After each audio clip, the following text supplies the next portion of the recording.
Hello and welcome to Thursday. Oh boy. Okay, so yesterday was very tiring, but today was not so much. Out of all the things that really got done today, I've talked about it here before, but Vampire Survivors, the hit little rogue light game where you just run around the screen killing a bunch of monsters, right? Doing wacky stuff. It's a very fun and simple game that's, kind of slow to start, but once you really get into it and sink a couple hours, you start making some really good progress on it. Today the DLC came out for it, well, a DLC pack, and that's where my time went today.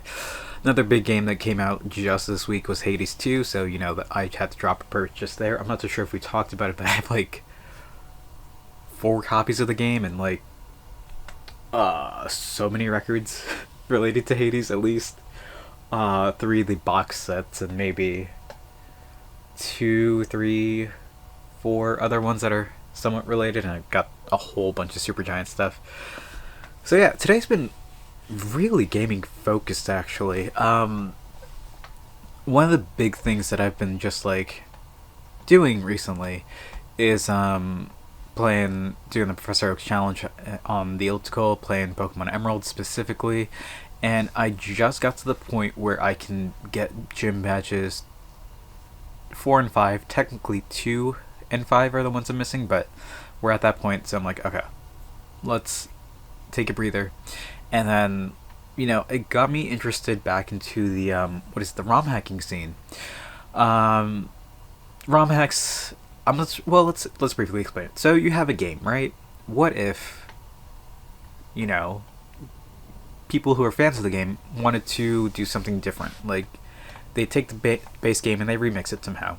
Sometimes it could be like applying an English patch. Sometimes it could be just minor tweaks and enhancements. Sometimes it can be a complete overhaul. So I'm like thinking about this. I'm like, one of the big things that's really hot at this moment is the ROM hack Yellow Legacy, where it's basically an overhaul mod for the game. There's Crystal Legacy by the same guy, Smith Plays Pokemon, and I think he just goes by Smith Plays. But it's a complete overhaul and reimagining of these games that grew up playing. I still remember my cousin. I think he still has it. We were when I was at his house back in December. We were showing off some of these games. It's just like, oh yeah, here's his copy of Crystal that he had Goku going Super Saiyan on with a sticker on the back because the sticker came off, and it's just like, I remember him spending so many hours in that game. I remember spending dozens and dozens of hours in my copies of these games, and it's just like it breathes this new life into something old, something that you really enjoyed, right? A lot of these ones for Pokemon, there's so many for Pokemon. Like, if you go to like romhacking.net, you'll see hundreds upon hundreds of them for Pokemon, because it's a very popular series and people want to know if you can play these games in new and different ways. Sometimes it's just general enhancements. Big thing about Pokemon is that you can only catch a certain number of Pokemon in each game. With ROM hacks like these, you can catch pretty much all of them. Like, there's no version exclusivity. There's some general improvements. Like, I was briefly playing Crystal Legacy just now, and being able to run at all in that game is insane. Being able to run indoors is just wild. You're not supposed to run indoors in Pokemon games up until Generation 4. That's absurd that you're able to do that. Oh my god. Same thing goes for like Yellow Legacy. I believe that's a patch that they added. But it's just like super neat stuff, and that also got me thinking, right? There are definitely little hacks for arcade games.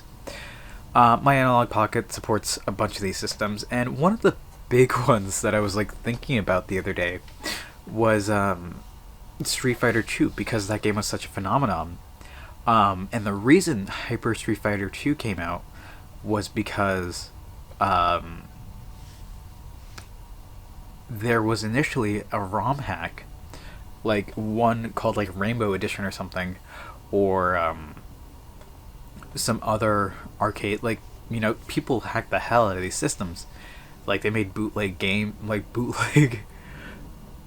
arcade cabinets, and they were just like really, really interesting. They were not good, but like they existed. So I got thinking, like, can I get this on my pocket, right? It's just like, let's take Rainbow Edition for example. So one of the big things that ROM hackers did, or bootleggers, whatever you want to call them, back in the arcade days, they would speed up gameplay. Not really. They couldn't really make too many enhancements, but like you could throw out just like a bunch of Hadoukens at like rather slow speed, and they would like go up and down, and they would track your enemy, and it was just really, really dumb and like fun stuff like that. Like, not tournament legal or not like good for the health of the game, and they were absolutely busted. But it was just like kind of cool to see, and I'm like, this seems like a very, very fun rabbit hole to go down to. And like, I'm looking at other things. I'm like, people have released translation patches for WonderSwan games, a console that was exclusive to Japan. I believe it was just Bandai. The WonderSwan Color. It's a very, very cool and interesting system. There's really, really fun stuff that I'm like looking at and be like, this is really neat. I want to like experience and like learn and see what some people absolutely love and enjoy about some obscure thing that only came out in Japan that I'm only able to access with an English translation patch. Plus, the WonderSwan had like DLC that you would like connect to over the internet, and like you would get like, other things that were locked behind that, and then like ROM hackers that patched that, being able to experience gated content. I've talked about I probably talked about the events that were like locked behind traveling. Like, I have access to those for Pokemon. It's just like, ROM hacks are really neat. That's all I really want to say. It's a very fun, interesting little concept to do. I've thought about doing my own Pokemon ROM hack at multiple points in my life, but I feel like that scene has enough enough stuff in it. But maybe one day, maybe we'll look into doing some other classic GBA games. I've had an idea tonight that I really want to see, but that'll involve me relearning assembly, and assembly's a whole thing. I remember enjoying it, or like liking the concept of it back in college, but it's just like, do I really want to learn assembly for this? Shouldn't be too hard, but we'll see what on earth we can accomplish. Anyway, that's a little rant about video games. We'll talk more about video games in the near future, because if you haven't noticed, I do be a video game enjoyer. Anyway, that's what I'm going to call it for today. Thank you all for watching. I hope to see you tomorrow. And until then, later.